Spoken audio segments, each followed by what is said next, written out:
Donc, bonjour à tous, bienvenue ce matin pour un webinaire sur Parlons facturation électronique et notamment quelles sont les modalités en tant que micro ou auto-entreprise. Ce matin, donc, nous sommes avec deux partenaires des CCI Pays de la Loire, qui sont donc Anne-Laure Berthéaz de la division professionnelle du pôle gestion fiscale de la direction des finances publiques et David Dugon, qui est expert comptable et référent de la commission numérique de l'Ordre des experts comptables des Pays de la Loire. Moi, je fais moi-même partie de la CCI des Pays de la Loire. L'objectif de ce matin, c'est de pouvoir faire un point sur l'impact de la réforme de la facturation électronique pour votre statut de micro-entreprise, quand on est auto-entrepreneur. Donc, on va revoir un peu la réforme, les dates, les obligations, comment ça va se passer ensuite pour vous, pour pouvoir vous adapter à la réforme et quel est l'impact sur votre statut. On va aussi revoir donc, comment on choisit sa plateforme dématérialisée, donc les plateformes agréées qui permettent de recevoir les factures électroniques. Et on refera un point également sur le seuil de franchise de TVA. Très bien. Donc, je passe ensuite la parole à Anne-Laure Berthéaz de la direction des finances publiques pour un point sur la réforme. Très bien. Vous m'entendez tous bien? C'est parfait. Parfait. Très bien. Donc, je vais commencer par un petit propos introductif pour vous dire dans quel contexte est mise en place cette réforme. Le constat qui est fait aujourd'hui, c'est que 15 à 20% des factures s'échangent déjà de façon dématérialisée. Effectivement, dans la sphère publique, la facturation électronique, elle existe depuis 2017 et les administrations publiques donc, sont dotées, vous savez, de la plateforme Chorus Pro pour la réception des factures. Donc, tous les fournisseurs sont tenus obligatoirement d'adresser leurs factures à destination des entités publiques via cette plateforme. Mais dans l'ensemble, on constate que les pratiques de facturation dématérialisée, elles ne sont pas harmonisées et il existe des formats d'échange spécifiques à des entreprises ou à des secteurs d'activité qui ne sont pas forcément compatibles entre eux, ce qui conduit à une inexistence de formats standards. Par ailleurs, s'échangent beaucoup toujours des factures papier, des factures par mail, qui cohabitent avec ces factures électroniques, ce qui peut engendrer quelquefois une comptabilité un peu chronophage à établir, des redondances de saisie, des sources d'erreurs qui peuvent être multiples, des difficultés par exemple pour déterminer la date de départ des paiements. Donc tous ces constats en fait ont conduit l'État à jouer un rôle de régulateur dans l'échange en fait des factures électroniques.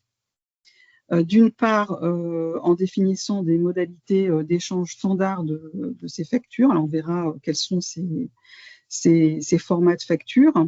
Et d'autre part, en sécurisant bien les échanges qui seront désormais traçables et qui disposeront d'un cycle de vie partagé.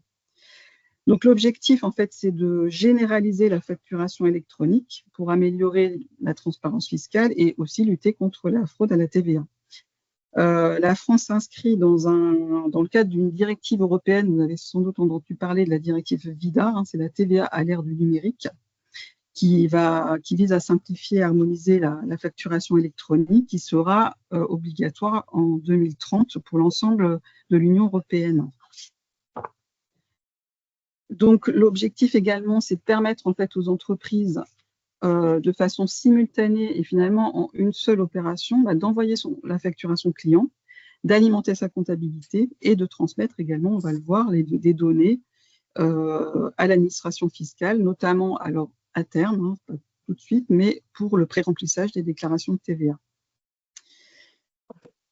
Alors l'objectif, en fait, c'est de vous expliquer aussi aujourd'hui ce que c'est exactement une facture électronique.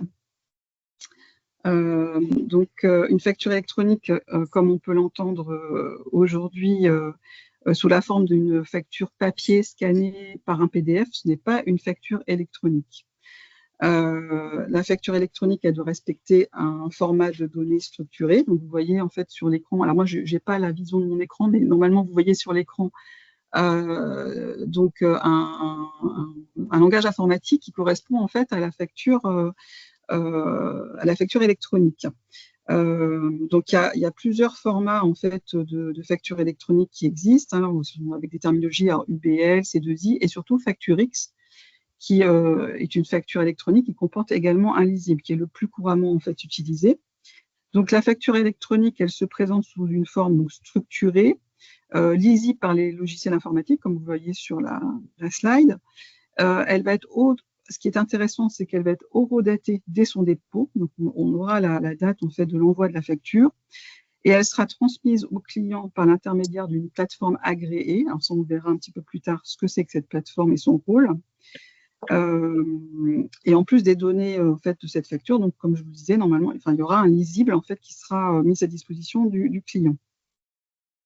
Donc cette facture, elle va comporter des données, donc, sous cette forme structurée. Donc des données que vous connaissez, qui sont déjà portées sur les factures, hein, il y en a une trentaine. Par exemple, le numéro de sirène de l'émetteur de la facture, la date d'émission de la facture, le numéro de la facture, le taux de TVA appliqué, le total hors taxe. Et en plus de ces données, on aura 4 données complémentaires qui vont être nécessaires en fait, pour la transmission des factures, qui seront le numéro de sirène du destinataire, la catégorie de l'opération, est-ce que c'est une vente, est-ce que c'est une prestation de service, l'option pour le paiement de la TVA sur les débits, quelle est l'exigibilité en fait de la TVA, et l'adresse de la livraison du bien. Donc toutes ces données en fait seront, on va le voir après, seront transmises à l'administration pour permettre aussi, comme je disais tout à l'heure, de permettre à terme de remplir la déclaration de TVA. Alors, quelles sont les entités qui sont concernées par cette réforme? Eh bien, la réforme, elle concerne toutes les entités soumises à la TVA, donc qu'on appelle les assujettis à la TVA, c'est-à-dire une personne physique, une personne morale qui effectue de manière habituelle et indépendante une activité économique. Donc, la réforme, elle concerne toutes ces entreprises assujetties à la TVA, quel que soit le chiffre d'affaires réalisé, quelle que soit la forme juridique. Ça veut dire qu'elle concerne en réalité tous les assujettis redevables de la TVA et les assujettis non redevables. Ça comprend donc les entreprises en franchise de base ou les remboursements forfaitaires agricoles, mais ça comprend aussi les professions libérales, donc les indépendants, les micro-entrepreneurs, et également les entreprises étrangères lorsque leur opération est soumise à la TVA en France. Et donc, ça concerne également les entités publiques lorsqu'elles sont assujetties également. Ce qui est très important à garder en tête, notamment pour les micro-entreprises, qui est notre cas aujourd'hui, puisque même si elles ne payent pas de TVA, elles sont quand même assujetties, mais sont en franchise. Voilà. Donc, j'ai pris quelques petits exemples à suivre pour vous indiquer donc bien que toutes les entreprises qui sont assujetties à la TVA, elles devront, alors c'est ce qu'il va falloir retenir aujourd'hui, c'est qu'elles devront être en capacité, vous devrez être en capacité de recevoir des factures électroniques à compter du 1er septembre 2026. On va revoir le calendrier. Mais à cette date, en fait, toutes les grandes entreprises et les entreprises de taille intermédiaire, elles auront l'obligation d'émettre leurs factures sous forme électronique. EDF, Orange, tous ces partenaires que vous avez vous enverront de façon électronique leurs factures et via une plateforme à partir de septembre.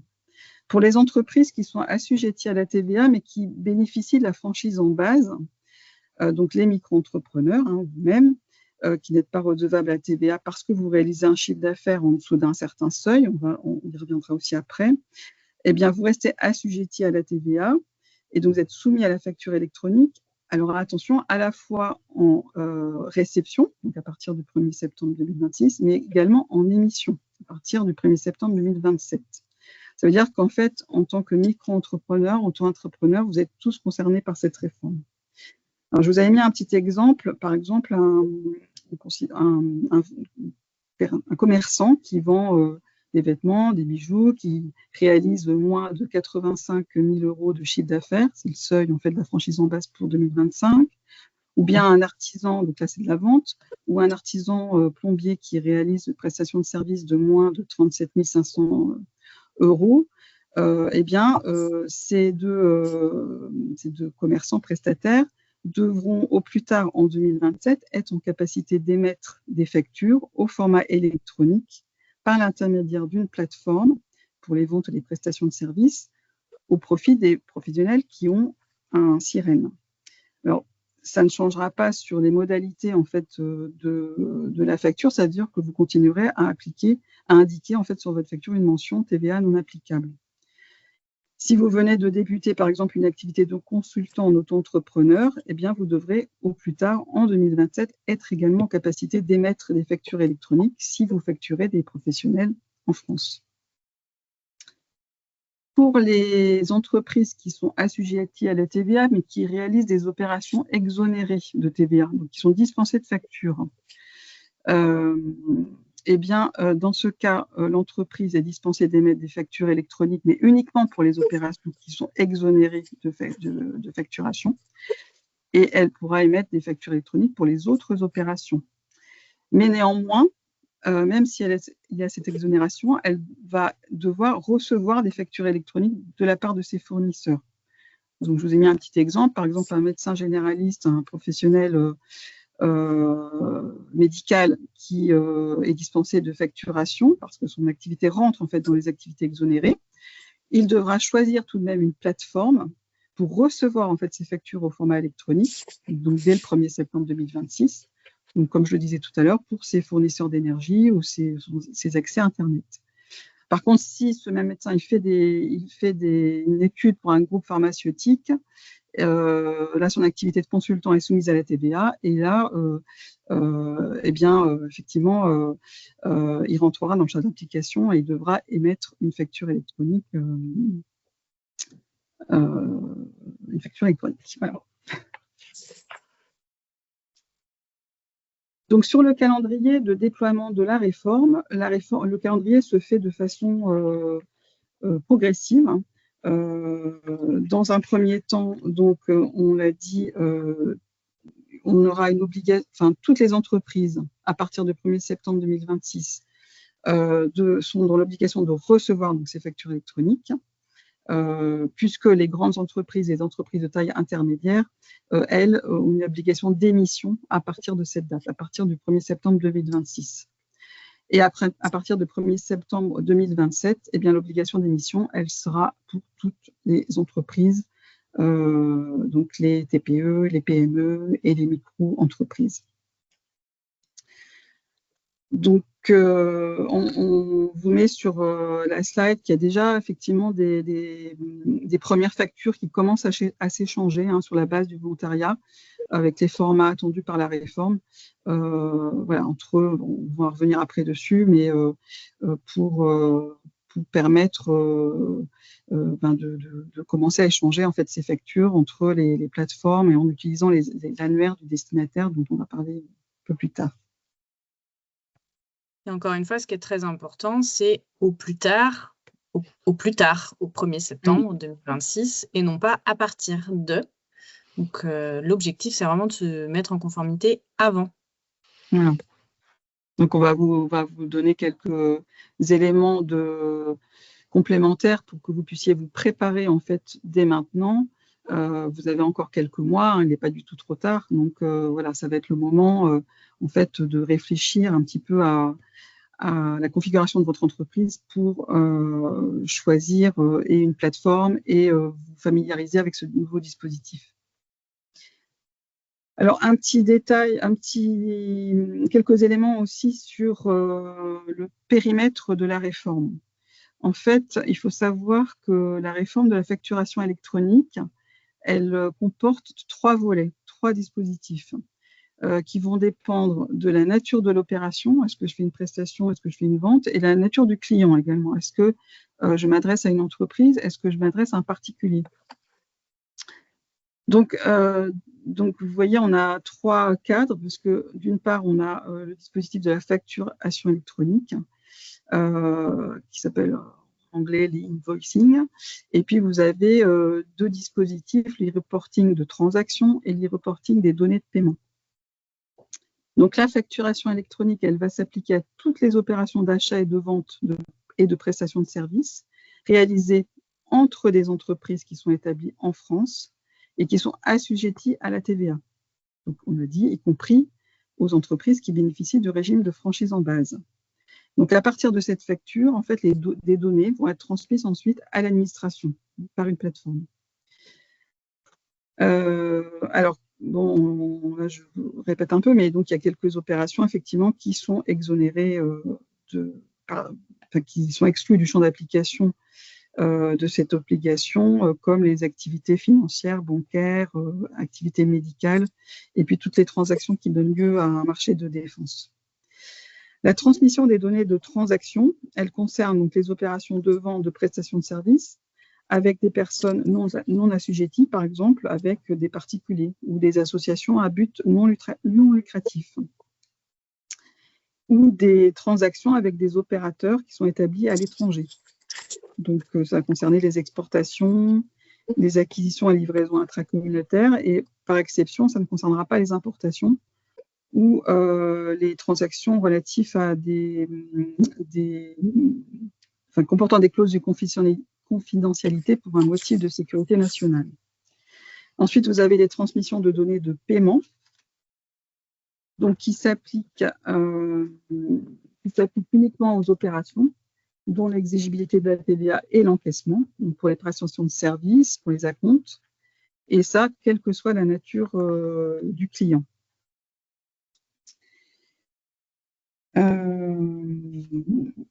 Donc, quelques petites précisions, mais on y reviendra tout à l'heure aussi en deuxième partie de cette présentation.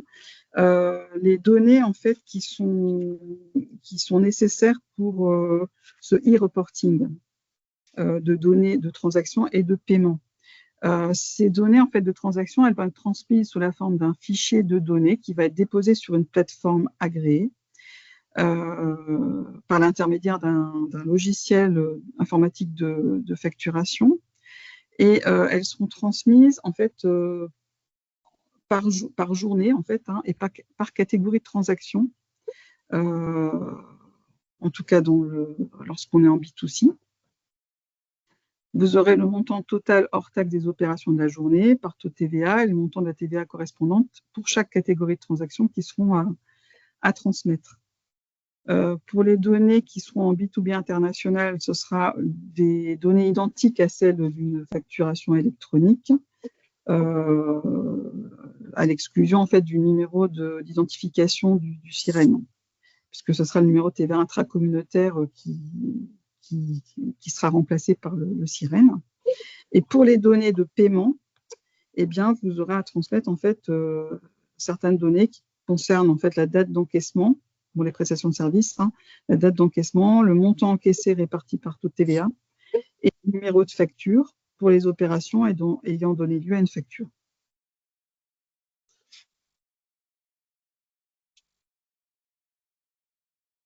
Alors, à quelle fréquence en fait ces données de transaction et de paiement vont être effectuées?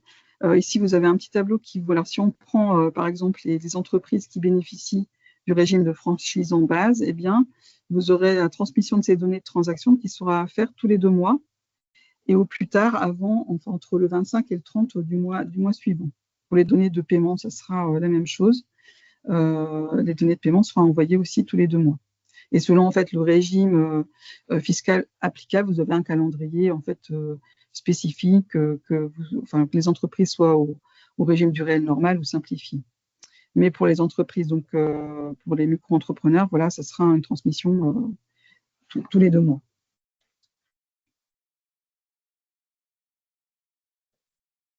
Alors, comment en fait va se passer ce circuit en fait de transmission des factures? Ici, je vous ai mis quelques exemples d'un circuit détaillé. Alors, j'ai insisté plus particulièrement sur la réception, puisqu'au niveau du calendrier, on l'a répété tout à l'heure, on insiste sur le fait qu'à partir du 1er septembre, vous devez être prêt à recevoir de la facturation électronique. Donc, j'ai pris des exemples plutôt de de réception de factures électroniques, et surtout, je voudrais insister sur le fait que vous avez forcément chacun d'entre vous des solutions que vous utilisez déjà, alors à moins que vous n'ayez que vous continuez à tenir votre comptabilité sous format papier, mais en principe, vous avez quand même tous des solutions, que ce soit un logiciel par l'expert comptable, que ce soit un logiciel spécifique à votre auto-entreprise, ou un logiciel de facturation, ou vous êtes en contact avec une banque. Voilà, donc ces petits exemples en fait vous permettent de comprendre comment en fait la facturation électronique va vous être transmise. Si on prend le premier exemple, en fait, j'ai un exemple d'un fleuriste qui fait un achat auprès, par exemple, de son grossiste. Donc la facture va être transmise par le fournisseur sur la plateforme que vous aurez choisie. Donc la plateforme en fait du fournisseur va transmettre à la plateforme ici du fleuriste la facturation électronique, tout en ayant récupéré au préalable l'adresse de votre plateforme sur l'annuaire sur lequel sont concentrés en fait l'ensemble des adresses des plateformes de réception et d'émission. Et ensuite, la plateforme en fait, que vous avez choisie va transmettre la facturation directement sur votre logiciel. Par exemple, si vous avez un expert comptable, il aura une solution en fait, qui sera compatible, enfin qui devra être compatible avec la plateforme que vous aurez choisie. Donc ici, on est sur un échange en B2B, donc vous voyez, avec la transmission de la facture via cette plateforme, en récupérant les données par l'annuaire et en utilisant en fait le logiciel que vous utilisez via l'expert comptable. Donc le schéma en fait est un peu identique si on prend la deuxième slide pour l'utilisation. Ici, on a un prestataire, une société de services qui assure la production de sa comptabilité avec un logiciel spécifique, un ERP, pour gérer ses activités quotidiennes de comptabilité. Là, on aura le même système en fait de transmission par le fournisseur de la facturation électronique via la plateforme en récupérant les données de l'adresse des plateformes du prestataire de service qu'il enverra en fait. Les données seront envoyées directement sur le logiciel et vous seront transmises directement. Sur le troisième exemple, on a le même système, et vous voyez avec un commerce de gros qui utilise, lui, un logiciel dédié à sa facturation, vous aurez le même principe. Et sur le quatrième exemple, on a pris l'exemple d'un artisan luthier qui est franchisé en base et qui, lui, ne produit pas de comptabilité informatisée, mais il a une banque. Et en fait, la facture lui sera transmise par son fournisseur via toujours la plateforme qui passera par la plateforme du fournisseur à la plateforme du luthier et qui lui sera transmise directement par le logiciel informatique intégré de la banque. Donc, voilà pour les quelques d'exemples. Ah, j'avais pas vu, oui, j'avais pas regardé les questions. Alors, je ne sais pas si on prend les questions d'abord ou après. Mais... Bah, si celle-ci, on peut y répondre tout de suite. Donc, il y avait une question sur...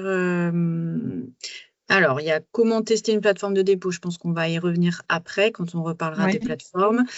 Par contre, je ne suis pas certaine de comprendre. On ne peut déposer nos factures que tous les 2 mois. Donc, ça fait référence au timing.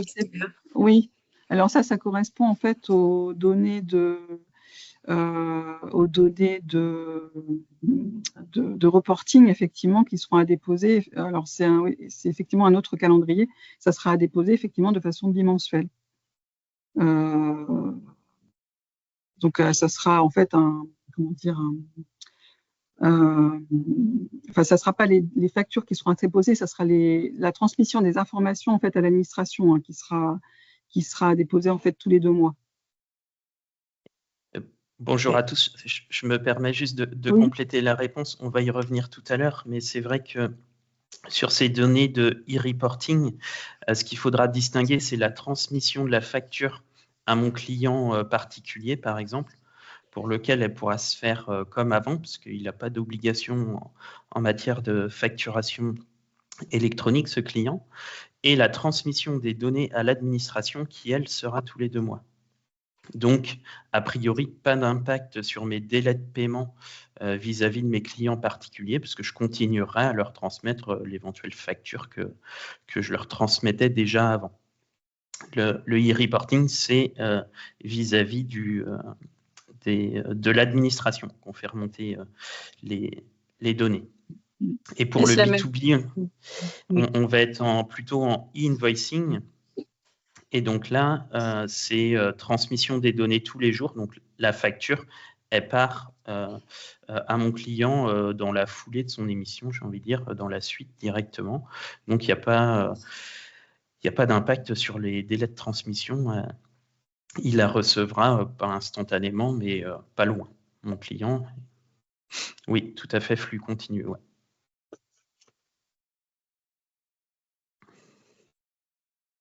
Très bien. On peut continuer. D'accord, très bien.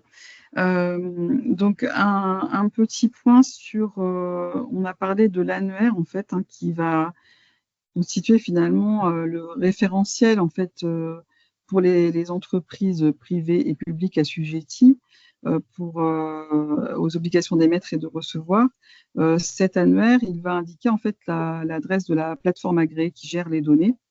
Il va permettre de vérifier en fait si une entreprise est concernée ou pas par la réforme. Il va permettre d'identifier en fait la plateforme de réception et connaître en fait l'adresse de facturation. Voilà, donc vous pouvez déjà aller consulter en fait cet annuaire. Vous avez l'adresse qui est indiquée sur la vignette. Vous avez l'adresse, c'est la facturation choruspro.gouv. Vous pourrez regarder en fait et vous pourrez vérifier que effectivement vous êtes dans cet annuaire. Alors pour l'instant, il y a à peu près un certain nombre d'entreprises en fait qui ont déjà choisi une plateforme. Donc cette indication du choix de la plateforme est indiquée sur cet annuaire. Donc, je vous encourage à aller déjà consulter. Vous trouverez ces informations sur le site impôts.gouv. Alors, on va y revenir tout à l'heure avec David, mais quelques points en fait aussi pour vous aider à vous orienter sur le choix de la plateforme agréée que développera David. Il faut se poser quelques questions. Est-ce que vous êtes déjà équipé d'un logiciel? C'est ce qu'on a vu avec les différents schémas. Est-ce que vous êtes accompagné d'un comptable? Et si vous n'êtes dans si vous êtes dans ces cas-là, vous vous rapprochez effectivement des professionnels du chiffre avec lesquels vous avez l'habitude de travailler. Par contre, si vous n'avez ni comptable ni logiciel de facturation, eh bien, sachez que vous devez vous équiper d'un outil qui va respecter cette réforme et surtout faire un diagnostic avant de faire quelque choix qu'il soit, faire un diagnostic de vos pratiques et de vos besoins pour déterminer en fait le volume de factures qui est émise, reçu, le budget qui va être consacré, et puis pouvoir faire un comparatif entre les offres de logiciels. Donc, pour vous aider à vous orienter, la DGFiP a créé 2 labels qui permet en fait, parce que vous risquez d'avoir des sollicitations aussi des plateformes peut-être nombreuses, vous aurez peut-être du mal à faire un choix parce que vous ne connaissez pas forcément ces nouvelles plateformes. Donc, on a 2 marques en fait qui ont été développées pour ces plateformes agréées. Donc, vous voyez les identifications. Donc, il y a une marque pour la plateforme agréée de la facturation électronique qui garantit en fait le fait que ça soit bien une plateforme agréée. Et vous avez aussi une autre marque qui a été faite pour les solutions compatibles. C'est-à-dire les opérateurs de dématérialisation, les solutions logicielles qui, elles, sont compatibles, que vous utilisez certainement déjà, et qui, elles, doivent être compatibles avec la plateforme agréée pour transmettre en fait les informations. Donc, vous avez ces 2 marques en fait qui existent. Donc, faites attention à l'existence de ces marques quand vous choisirez votre plateforme. Donc, pour aller un petit peu plus loin, et si vous voulez avoir des informations complémentaires, je vous encourage à aller regarder sur le site impôts.gouv. Vous avez notamment un outil de diagnostic qui a été mis en ligne tout récemment, là, au début du mois d'octobre, qui permet en fait aux entreprises de connaître leurs obligations. C'est-à-dire que vous allez indiquer dans quel cadre vous êtes. Est-ce que vous êtes une petite entreprise? Ah oui, quelle différence entre les deux? Le premier concerne sur les marques. Le premier concerne la plateforme agréée. hein, c'est-à-dire la plateforme que vous allez devoir choisir pour transmettre en fait la facturation, et l'autre concerne en fait l'opérateur de dématérialisation qui peut lui être déjà connecté avec une plateforme. Donc c'est lui qui en fait votre solution de logiciel a peut-être déjà une plateforme avec lequel il travaille, avec lequel les factures pourront être transmises. Donc, je vous encourage à aller voir cet outil de diagnostic qui permettra effectivement de connaître vos obligations et de mieux vous orienter pour le choix de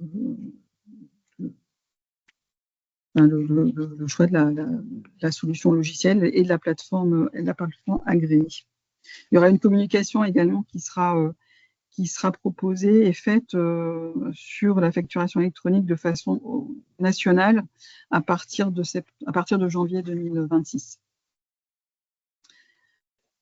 Donc voilà, donc tous ces éléments vont être, voilà, David va vous les reprendre également et vous donner des précisions complémentaires. Très bien, merci.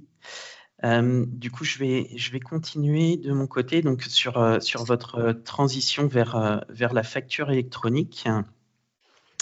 Et donc, on va revoir quelques éléments présentés par Anne-Laure et puis on en développera certains autres.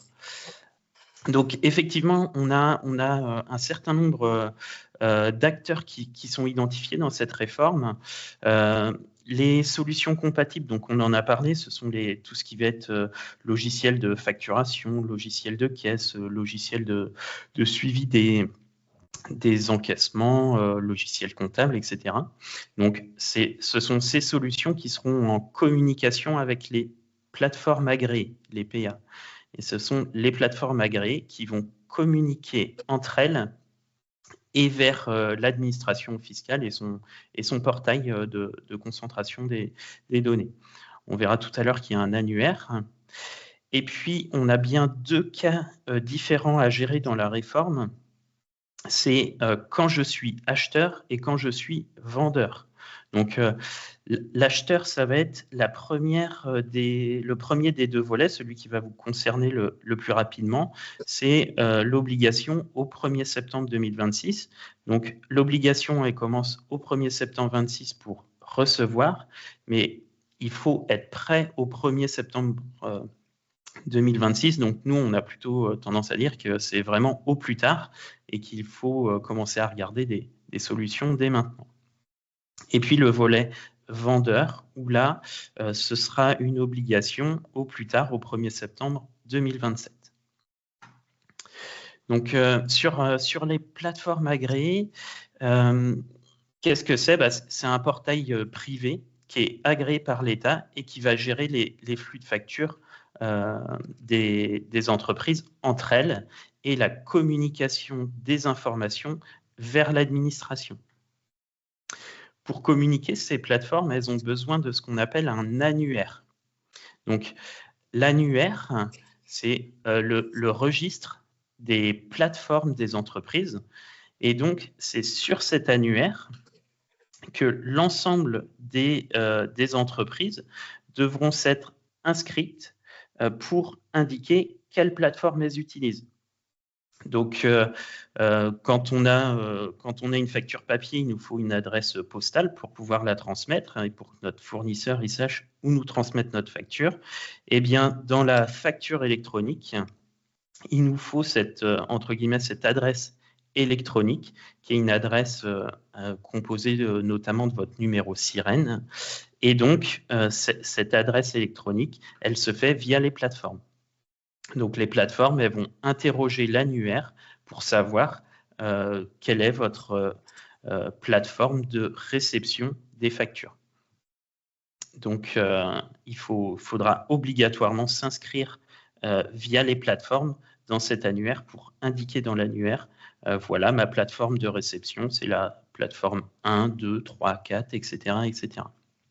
Donc, vraiment, c'est là la première des obligations qui vous concerne, c'est d'être identifié dans cet annuaire avec votre plateforme de réception. Si après, on passe sur la suite, donc en tant que micro, est-ce que je suis concerné? Alors, pour tous ceux qui factureraient déjà de la TVA, oui, vous êtes concerné en émission et en réception. Et puis après, si vous ne facturez pas de TVA, vous êtes possiblement dans deux cas différents. Un cas où vous ne facturez pas de TVA parce que vous êtes en franchise en base. Et donc là, vous serez concerné en émission et en réception.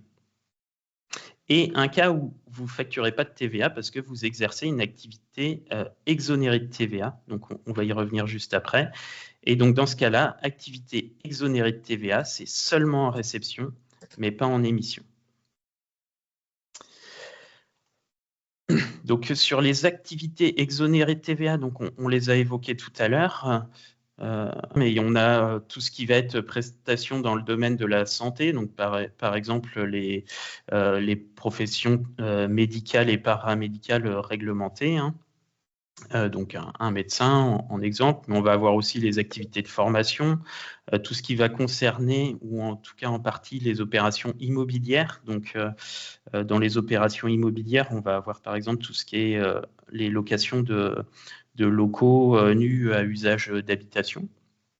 Donc, si vous avez des biens que vous louez pour de l'habitation, vous êtes potentiellement en activité exonérée de TVA. Et donc, dans ce cadre-là, activité exonérée de TVA soumise seulement en réception.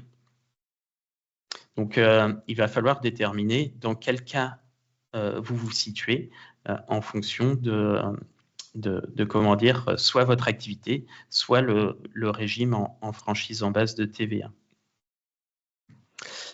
On va avoir des obligations qui vont différer en fonction de ma clientèle. Donc là, on va se placer en termes de vendeur. Donc, deux cas. J'aurai soit du e-invoicing.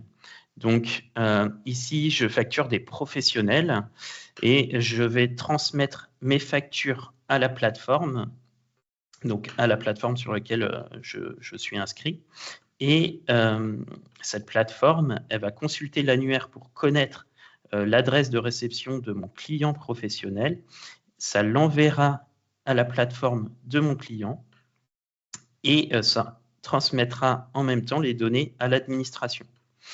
Et puis, le deuxième cas, c'est tout ce qui va être le e-reporting, où là, ça va être en fonction de ce qu'on a dit tout à l'heure, donc des particuliers, des professionnels à l'étranger, certaines associations. Et puis, on aura aussi tous les cas des caisses, où là, dans le volet e-reporting, on a deux sujets, les flux de transactions et d'encaissement. Donc, j'aurai effectivement dans ce e-reporting ma facture qui part à mon client, comme j'ai envie de le dire, on le fait actuellement. Et puis, en plus de cette transmission à mon client, donc pour qu'il ait la facture, parce que lui, ce client particulier, il n'a pas de plateforme de réception de facture, hein. Il va continuer à la recevoir par mail ou papier. En plus de cette transmission à mon client, j'aurai un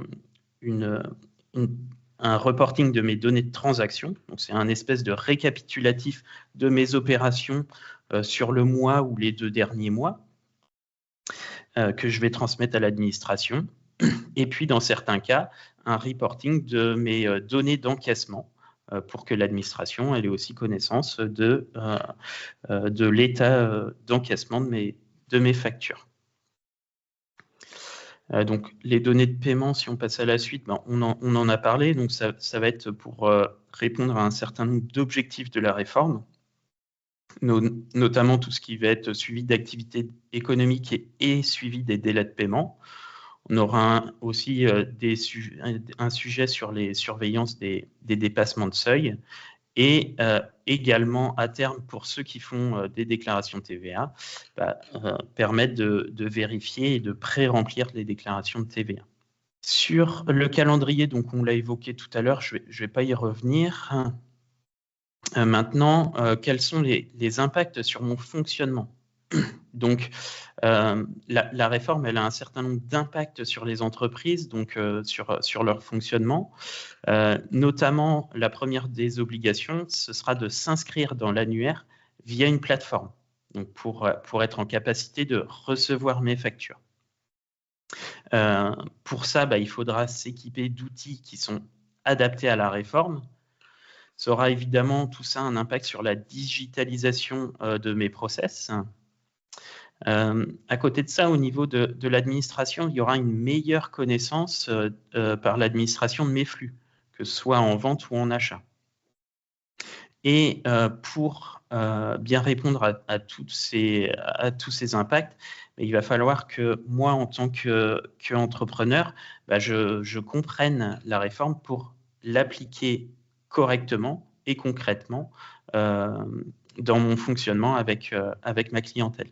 Donc, on va avoir des impacts sur, on va dire, les outils, et puis on aura quelques impacts sur le fonctionnement, puisqu'il faudra que je fasse remonter un certain nombre d'informations à l'administration. Je vois qu'il y a des questions, on les reprendra tout à l'heure. Donc, sur les changements concernant ma facturation, donc, si j'utilise déjà un logiciel, je vais m'assurer que ce logiciel il est compatible avec la réforme, que ce soit un logiciel de facturation ou de caisse. Est-ce que le format des factures que j'émets, il est bien compatible, et est-ce qu'il sera bien connecté à une plateforme agréée? Donc pour ça, l'idéal, c'est de rentrer en contact avec son fournisseur de logiciels pour connaître ses propositions et éventuellement son plan de développement. Tous les logiciels de facturation ne sont pas encore prêts, mais ce qu'il faut retenir, c'est que cette obligation vous concernant, c'est au plus tard au 1er septembre 2027. Donc il y a du temps pour se mettre en conformité. Ce qu'il faut, c'est entamer les démarches. Si j'utilise aucun logiciel, il faudra que je trouve des outils qui me permettent de répondre à ces nouvelles obligations. Et il y a beaucoup de solutions qui existent donc en fonction des plateformes, des logiciels que je vais utiliser, de nombreuses solutions. Il faudra choisir les plus adaptés à ma situation. On va évoquer tout à l'heure quelques critères qui me permettent de choisir justement notamment des plateformes les plus adaptées. Et dans tous les cas, dans mes outils, il va falloir que je puisse identifier facilement si mes clients sont des particuliers ou des professionnels, puisqu'on a vu tout à l'heure qu'il faudra notamment connaître leur numéro sirène pour aller leur transmettre à mes clients professionnels leurs factures via des plateformes.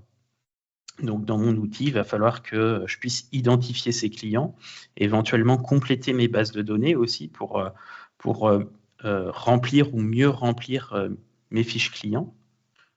Et puis, il faudra que je transmette, selon le bon canal, mes données, puisqu'on a vu qu'en fonction de ma clientèle, mes obligations, elles sont différentes. Donc, dans mon suivi comptable, par rapport à mes obligations actuelles, tout ce qui va être suivi de registre, etc., on n'a pas d'évolution actuellement sur ces obligations. Donc, il faut que je continue à répondre à mes obligations actuelles. Par contre, on a des nouveaux impacts. Ce sera notamment d'être inscrit dans l'annuaire pour recevoir mes factures. Donc ça, c'est une obligation absolue, puisque le risque, ce sont des sanctions, notamment il y a des sanctions de 15 € par facture qui sont évoquées, donc des sanctions. Donc il n'y a pas le choix, il faut s'inscrire dans l'annuaire pour recevoir ces factures via une plateforme, et puis à terme transmettre mes données mes factures, mes données de transaction, mes données d'encaissement via les plateformes. Comment bien choisir sa plateforme agréée? Donc, plusieurs propositions, plusieurs critères de choix. on va déjà peut-être s'intéresser à celles qui sont recommandées en fonction de vos secteurs d'activité par les organismes professionnels qui auront sans doute fait des présélections. Privilégier plutôt des plateformes qui gèrent tous vos clients, donc que ce soit des entreprises, des particuliers, mais aussi des clients à l'étranger, des clients, on va dire, administration publique, qui seraient sur Chorus, par exemple. Si vous avez déjà des outils, des plateformes adaptées à vos outils existants. On a aussi plein de cas d'usage spécifiques qui sont sur lesquels on n'est pas revenu ce matin, mais qui sont identifiés dans la réforme. Par exemple, si je fais de l'autofacturation ou si je gère de la TVA sur la marge, etc. Donc, assurez-vous que les outils que vous utilisez, ils répondent à ces cas d'usage spécifiques. Et puis, on peut avoir plein d'autres critères. Donc, ça va être la politique tarifaire, hein, notamment. Est-ce que c'est gratuit? Oui, non. Dans quelle proportion? Est-ce que tout est gratuit ou seulement les 4 premières factures? Comment ça évolue en fonction du volume? Quels sont mes engagements contractuels, hein?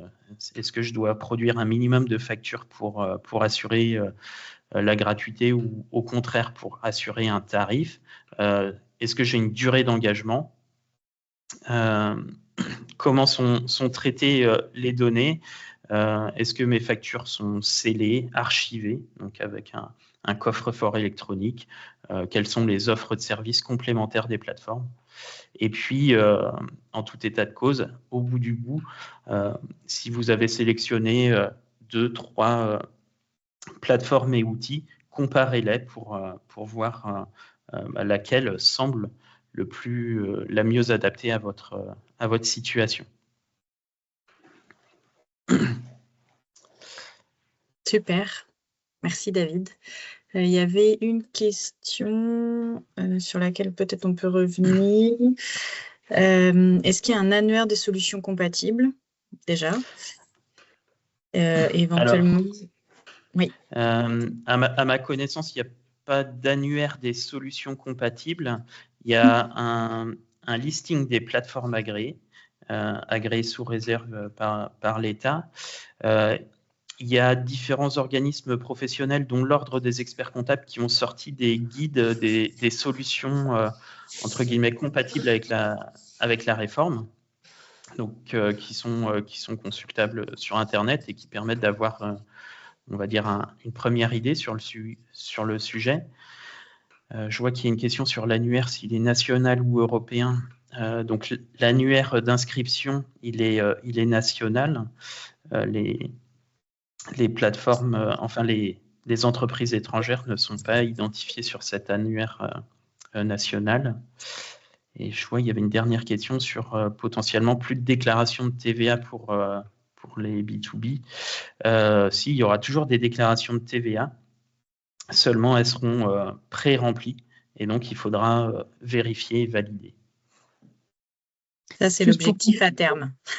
À terme, voilà, exactement. Juste pour compléter, alors pas sur les solutions, effectivement, on n'a pas d'annuaire sur les solutions, mais pour compléter les éléments qui existent aussi par rapport aux experts comptables, sur le site impôts.gouv, il y a un document, alors c'est en anglais, enfin l'intitulé est en anglais, ça s'appelle The Invoicing Hub, que vous trouvez assez facilement en allant sur le site impôts.gouv. Vous avez un pavé facturation électronique et qui reprend en fait les caractéristiques alors pas de toutes les plateformes, mais d'un grand nombre de plateformes qui se présentent en fait.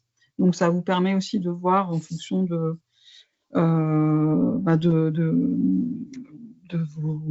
votre entreprise, de voir ce qui peut correspondre le mieux pour le choix que vous aurez à faire. Voilà, je pense que aller sur le site d'impôts.gouv et le site d'Experts Comptables est très bien fait aussi. Il y a beaucoup d'informations sur ces deux sites. Alors, il y a peut-être un dernier point. Oui. Voilà, un dernier point que nous avions choisi de vous faire sur un petit point d'attention sur le dépassement des seuils de franchise en base de TVA. Vous savez que donc lorsqu'on est en franchise en base, donc vous êtes dispensé, enfin ça dispense les entreprises de déclaration et de paiement sur la TVA lorsque les entreprises ne dépassent pas un seuil de chiffre d'affaires. Donc par exemple le chiffre d'affaires qui ne doit pas être dépassé pour les entreprises qui font de la livraison, de la vente de biens, de la vente à consommer sur place ou des prestations d'hébergement, il est de 85 000 € et de 37 500 € pour les entreprises qui réalisent des prestations de services. Si ces seuils sont dépassés sur une année, la franchise en base pourra continuer à s'appliquer l'année du dépassement, mais sous réserve de ne pas dépasser des seuils qu'on appelle des seuils majorés, qui sont fixés à 93 500 pour les ventes et à 41 250 pour les prestations de services. Et si ces seuils majorés en fait sont dépassés, l'entreprise va être imposable à la TVA. Donc c'est ça qu'il faut avoir en fait bien avoir connaissance de ça. Vous serez imposable à la TVA l'année suivante, donc en N+1. Par exemple, si une entreprise de prestation de services elle réalise un chiffre d'affaires de 40 000 € en année N, eh bien elle sera imposable, enfin elle devra facturer la TVA en N+1. Par contre, si les seuils majorés qui sont fixés à 93 500 et à 41 250 sont dépassés, eh bien là, ce n'est pas l'année suivante, c'est dès le dépassement en fait, que vous perdez le bénéfice de la franchise en base. Voilà, on voulait juste vous rappeler ça, sachant qu'il faut savoir que ces seuils risquent d'être modifiés dans la loi de finances 2026. Il est prévu que dans la loi de finances, qu'il y ait des aménagements de fait sur ces seuils qui risquent d'être plus bas que les seuils que je vous ai indiqués, puisqu'il est prévu de les porter à 37 500 pour le seuil classique et à 41 250 pour le seuil majoré. Voilà pour ce point d'attention. Merci beaucoup à tous les deux. Est-ce qu'il reste des questions? Il nous reste 3 minutes. On a bien géré le timing. N'hésitez pas, s'il reste quelques questions à les indiquer dans le chat. Sinon, est-ce que c'est bien clair et clair pour vous, notamment sur les prochaines étapes, puisque l'objectif va être de pouvoir trouver une plateforme déjà pour pouvoir recevoir cette année, en tout cas en 2026. Donc, et encore en 2025, mais à partir de 2026. Je ne vois pas de questions arriver, donc je pense que c'est OK. Merci à tous pour votre attention. On est ravis d'avoir pu organiser ce webinaire pour vous, donc avec les CCI des Pays de la Loire, la Direction des Finances Publiques et l'Ordre des Experts Comptables des Pays de la Loire, avec la MECA de la Mayenne aussi également. Merci à tous pour votre attention. On reste à votre disposition si jamais vous avez des questions. N'hésitez pas à revenir vers nous. N'hésitez pas à aller prendre des informations auprès de vos directions des finances publiques aussi, en local si vous êtes des différents départements, et puis de vous rapprocher de vos comptables, experts comptables ou banques pour pouvoir avancer dans vos démarches. Merci à tous, très bonne journée. Merci beaucoup. Merci beaucoup, bonne journée.